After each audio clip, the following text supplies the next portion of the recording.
Day 1 in Orbis Tondo, La Union. Dito nga po pala ako mag-stay sa Charlie's Hangar Hostel. Umalis ako ng Cubao around 10 a.m. Then nakapag-check-in naman ako dito around 2 p.m. na po. Ganito lang kasimple yung hostel nila.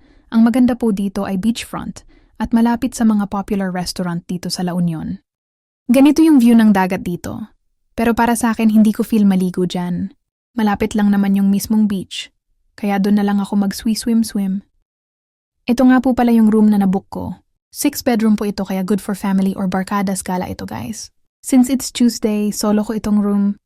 Alam nyo naman guys, pag weekdays wala masyadong tao sa mga beach. Sa lower deck po yung binigay na bed sa akin. Very good talaga yung recep nila. Malawak yung room at super comfy feels din ito para sa akin. Kasi feeling ko nasa dorm lang ako. Naka-bed space kasi ko sa Pasay guys. May cabinet nga po pala dito sa ilalim ng kama. Binigyan din nila ako ng podlock.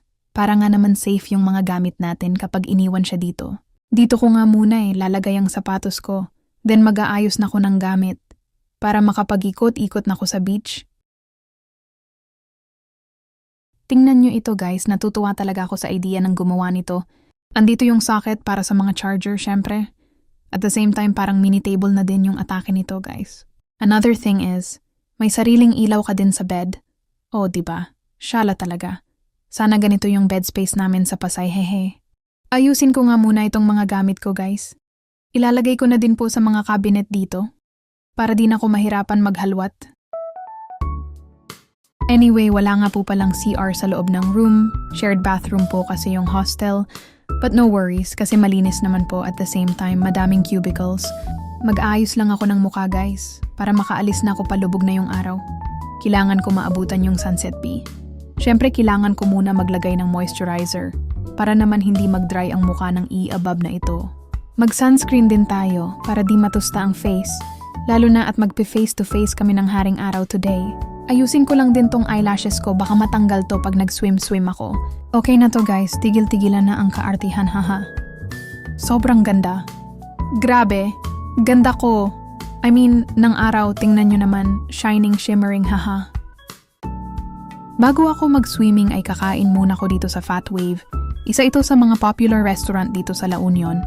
Sa second floor na ako nag-dine kasi ang daming tao sa baba. For my drinks, nag-order lang ako ng watermelon milkshake.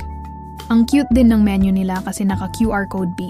For my food naman, nag-order lang ako ng carbonara. This will be my dinner na din po.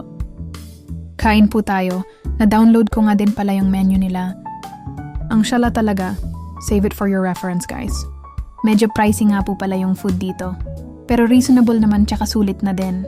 Medyo madaming carbonara sauce yung pasta. But still, masarap pa din naman, very creamy. Ngayon ko lang din na-realize masarap pala siya pag may egg. Tingnan nyo naman guys kung gaano kaganda ang view dito kapag palubog na ang araw. After ko nga po kumain, ay tinanggal ko lang ang hair extension ko. Then ready na mag-swim-swim ang iabab. Ang sakit nga po pala sa paa ng buhangin kasi super init. Kaya nga naka-sleeper pa rin ako habang naglalakad. Hindi ko na nga sinubukang mag-surfing. Kasi hindi rin naman ako marunong lumangoy. Baka paghampas ng alon, ay lumubog lang ako. Gabi na din nung nakabalik ako sa hostel. Kung gusto nyo nga din po mag-book dito sa hostel nila, ay search nyo lang po ang page na ito. Hindi na ako masyadong nag-video guys. Bukas na lang ulit, good night. See you on my next video. Bye-bye.